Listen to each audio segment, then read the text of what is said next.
That was more fun for me than for anyone else, honestly. I'm not gonna lie, I've popped out and scared my roommate Amy many times, and sometimes I didn't have to try. One time I literally just said boo and she like jumped to the floor. But sometimes she scared me too. Hi Amy, yes, you've scared me too. But it's one thing to do a little spooking with a scare and another to go full tilt and impersonate a ghost. But that's what I'm sharing with you today. What's up, most amazing fam? I'm Abby, and today I'm bringing you top 10 scary people pretending to be ghosts. Fun fact, ghost sightings can also be linked to carbon monoxide poisoning. But you know what else makes people see ghosts? People dressing up as them. So let's get into it. At number 10 we have a ghost drummer. In 1661 in Tedworth, England, a haunting drumming noise began in John Mumpression's house after he sued a gypsy who swindled him out of money. The court had confiscated the performing gypsy's drum and given it to Mumpression. His family believed the gypsy had summoned them, then sent a poltergeist to torment him and his family, but there are some holes in the story. The tormenting was on pause while his wife was in labor and for a few weeks after, and this led to enough skepticism that the king summoned Mumpression to explain, and Mumpression admitted that there was no real ghost in his house, and then he turned right back around and said it was real. Once again when he was at home. People believed it could have been his children playing a prank on him, or his servants getting their idea of justice against a man who sued a penniless gypsy, or even as a way for him to drive down his rent in a theory that he didn't even own his own home. Who knows which the right answer is since it was so long ago, but in any case, someone was pretending to be that ghost. On to number 9, Ghost of Girlfriend. A user on Reddit posted a story under the Reddit thread advice after he saw something decidedly unnormal but not paranormal going on at his friend's house. In short, he went to visit his buddy, his girlfriend, and their new baby, but his friend was acting nervous. It turns out his girlfriend kept suspecting there was a ghost in the house and it was acting more and more dangerous. Vases, plates, and even knives were being thrown by this mysterious force. The original poster of this story could see that this wasn't a mystery. This was the girlfriend waiting until they weren't looking and throwing something or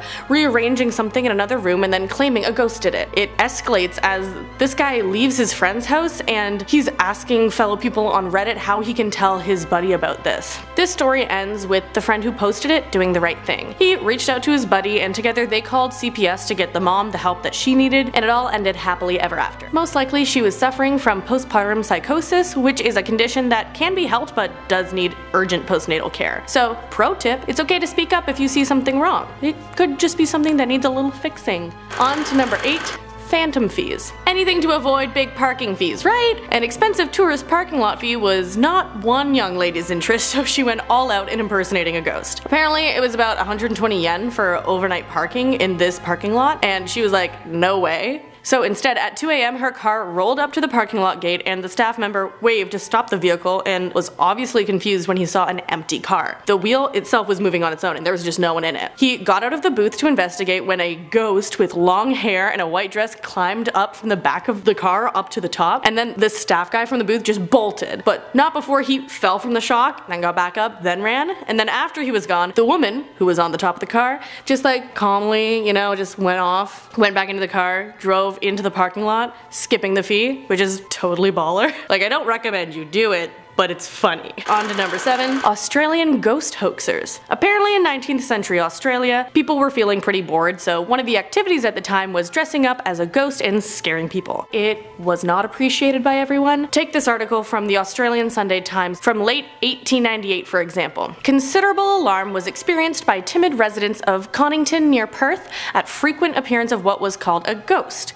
A number of residents ambushed the apparition, who surrendered on being bailed up by a revolver. The costume consisted of a sheet with eyelet holes and decorated with red paint and other elaboration. The residents decided not to hand him over to the police but to administer a sound thrashing with a paling, which is a fence post. And this was accordingly done and the ghost set at liberty. On to number 6, Florida Man ghost. Now, we've all heard of a Florida Man story, and this one lives up to the legendary name. A man named Bill Thatcher was under the influence of methamphetamines when he walked up to a funeral proceeding at a cemetery and pretended to be a ghost. Now, likely due to the drugs, Thatcher could have actually thought that he was a ghost at the time, because he asked the people attending the funeral, "Can you see me?" and kept doing that repeatedly, and yes, they could see him. But once the influence wore off and Thatcher could reflect on his actions, all he said was, "Meth is a hell of a drug." Like, what? No.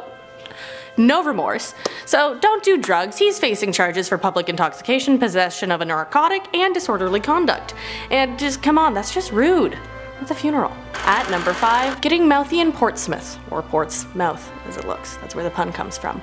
Anyways, over in Portsmouth, UK in 2014, a 24-year-old man was fined for imitating a ghost in a cemetery within earshot of people in mourning. He was seen to be leaning back and waving his arms around while saying "woo" at Kingston Cemetery. Because of this, he got a £35 fine, £20 victim surcharge, and £20 court costs. And he did admit that his actions could cause distress. No duh, you're imitating a ghost in a graveyard. On to number 4, Tinder ghost. And it seems like 2014 was the year for people to be ghosting. That year, a 22-year-old woman named Grace Spellman decided to pretend to be a ghost on the dating app Tinder. She would swirl her face in photos on her profile, and she also left a spooky description that said, "I haven't felt the temptation to partake in succulent human flesh since my execution and appear in photos because I exist on a different light spectrum. I can only come if summoned."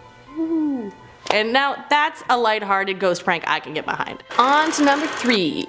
Patch-Eyed Pete in the Haunted Gold Mine. So a Western mining company called Oriental Consolidated Mining Company opened a gold mine in Korea a while back, and after a scare, the miners did believe it was haunted. Some of the local workers would steal gold and mining supplies, so their boss, Patch-Eyed Pete, used a scare tactic to try to get them to stop. What he did is he took out his glass eye, left it at the exit, and said, "I can watch you if you're leaving so I can tell if you're stealing." And it did work for a bit, but then the thieves would just go and steal again. But one day, after stealing had started happening again, an ancestral guardian spirit of the mountain warned them to stop. The message echoed throughout the mine so that anyone who stole from the mountain would be punished, and people really felt it, so anything people stole was then returned in fear that some harm would come to them. It turns out this was just the next of Patch-Eyed Pete's tricks, so Patch-Eyed Pete hoped the miners in Korea were superstitious and pretended to be a spirit from the mines by recording a message on a gramophone and playing it at the bottom of the mine to make it spooky and echoey. And it worked. Bit different way to do it, but it did work. Talking about different things, let's go to number 2, the Hammersmith ghost. In 1803, people were on the lookout for a ghost haunting in a cemetery in Hammersmith, London, and this was after a rumor spread that an elderly woman and a pregnant woman died of fright at the sight of it, but that was just a rumor. Anyways, one night a night watchman caught sight and pursued the ghost that they saw